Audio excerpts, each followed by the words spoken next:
રાધે રાધે મિત્રો જય શ્રી કૃષ્ણ। ઉષા ગોહિલ આપનું સ્વાગત કરું છું। શું મિત્રો તમને ખબર છે કે બટરફ્લાય કઈ રીતે બને? તો આ એક બીલીપત્રનું પ્લાન છે મારી પાસે।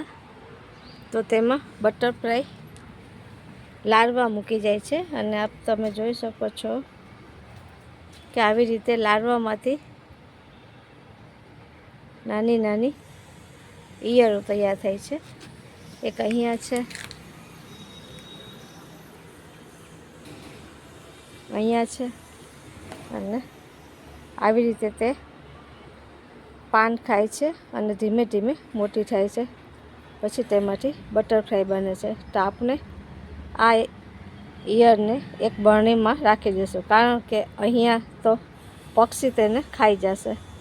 તો આપણે હવે તેને એક બરણીમાં રાખશું। તો હવે આપણે તેને અહીંયાથી કટ કરી લેશું, આપ જોઈ શકો છો। અને આ મારી પાસે બરણી છે, તેમાં અહીંયા આપણે હોલ કરી લીધા છે।